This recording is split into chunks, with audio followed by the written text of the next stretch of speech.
আগামী 12ই ফেব্রুয়ারি তথা একদিন পরেই অনুষ্ঠিত হতে যাচ্ছে ত্রয়োদশ জাতীয় সংসদ নির্বাচন। দীর্ঘ সময় পর একটি সুস্থ ও অবাধ নির্বাচনের অপেক্ষায় প্রহর গুনছে দেশ।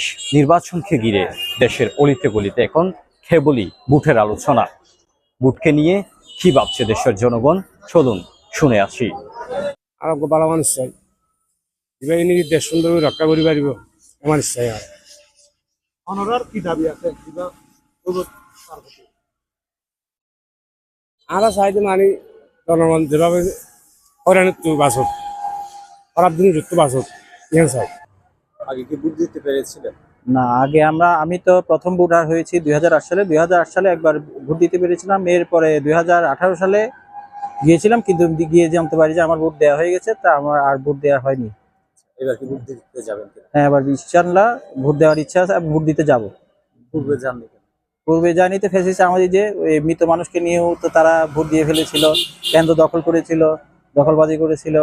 সেই হিসাবে তো আমাদের ভোট দিয়ে যারা আমরা জাতীয়বাদী বিশ্বাসী, ভিন্ন মতদর্শী ছিলাম, তাদেরকে তো এই মামলা হয়রানিমূলক করতে তারা আমাদেরকে তো কেন্দ্রে যেতে দেয়নি। কি প্রত্যাশা নিয়ে এবার বুঝ দিতে যাচ্ছেন? এবারে প্রত্যাশা হচ্ছে আমরা সুষ্ঠু একটা নির্বাচন, ভোট দেওয়ার মতো একটা পরিবেশ, এবং ভোট পরিবর্তী যে অরাজকতা যায় এটা যাতে মোকাবেলা করতে পারে এই একটা পরিবেশ চাই। নির্বাচন কমিশন এবং সেনাপ্রধান প্রতি কতটুকু আস্থা আছে? এই মুহূর্তে পর্যন্ত আজ অব্দি আমার তো এখনো আস্থা আছে। যদি ডিপ্লোম্যাটিক কোনো চিন্তা ভাবনা যদি তাদের মনে না থাকে, তাহলে তো আমরা স্বাগত। যেন খুব ভালো সৎ মানুষ আমার আমার এলাকাতে, আমার বাংলাদেশের সৎ মানুষ, একটা সৎ মানুষ, এটা আমি চাই। আমি রামু আসনের বুড়ের একটা ভালো সৎ মানুষ আমাদের আল্লাহ পাক এখানে একটা আনুক, এটা আমরা চাই। ইনশাল্লাহ যেভাবে সুন্দর করে দেশের মাঝে কাজকর্ম করিব এভাবে নেতা ইনশাল্লাহ এবারে চাই। আর সাধারণ গরিব মানুষেরা যারা সুন্দর করে চাইব, আর গরিব মানুষের পক্ষে দিকে থাকিব এভাবে তারা বর্তমান নির্বাচন ঠিক আছে? জি জি তারা না তাই উনকা মানুষের কথা কি চিন্তা করেন না চলাই না করে।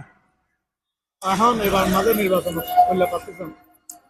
এবার মাঝে এনেকুৱা প্রার্থী চাই যা মানুষের সুসময়ে এবং ন্যায় বিচার ইনসাফ ভিত্তিক প্রতিষ্ঠা করিব, সমাজ প্রতিষ্ঠা করিব, যার মাধ্যমে আমরা হন বিনা বিভিন্ন সুযোগ সুবিধা পাই। এভাবে আমরা প্রত্যাশা করি। আর এবার নির্বাচনে এমন প্রার্থী চান? আলহামদুলিল্লাহ, আমরা এমন প্রার্থী চাই বাংলাদেশে একটা ন্যায় এবং ইনসাফ ভিত্তিক রাষ্ট্র যেভাবে হয়। বিগত ৫৬ বছর ধরে আমরা অনেক শাসন দেখেছি। এবার আমরা এমন রাষ্ট্র চাই বাংলাদেশ, আমরা বৌদ্ধ, হিন্দু, খ্রিস্টান যারা যারা আছি সবাই একটা বাংলাদেশি নাম নিয়ে বাংলাদেশে যেভাবে সুন্দর করে একটা মিলেমিশে থাকা যায় সেরকম একটা বাংলাদেশ চাই। সেই বাংলাদেশ করতে যেমন নেতৃত্ব দরকার, শিক্ষা যোগ্যতা নিয়ে সেই রকম আমরা নেতৃত্ব চাই ইনশাআল্লাহ। আর মাত্র একদিন পর নির্বাচন, কেমন প্রার্থী পছন্দ? কোন প্রার্থী হলে মানুষ পছন্দ করবে এবং কোন প্রার্থীকে মানুষ মেনে নেবে বলে আপনার ধারণা?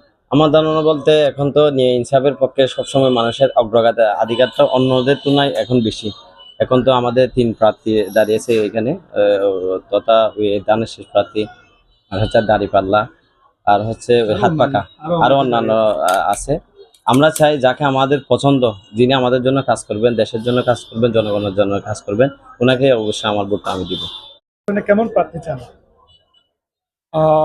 যেহেতু আমরা বিগত 17 বছর পর হচ্ছে গিয়ে নির্বাচনের স্বাদ পেতে যাচ্ছি, আমরা চাইবো যিনি হচ্ছে গিয়ে সৎ, যোগ্য, ন্যায়পরায়ণতা নিয়ে যিনি হচ্ছে গিয়ে এগিয়ে থাকবেন, আমরা তাকে চাই। ত্রয়োদশ জাতীয় সংসদ নির্বাচনকে ঘিরে সকলেরই একটি আশা, একটি প্রত্যাশা, ভোট হোক সুস্থ এবং নিরপেক্ষ।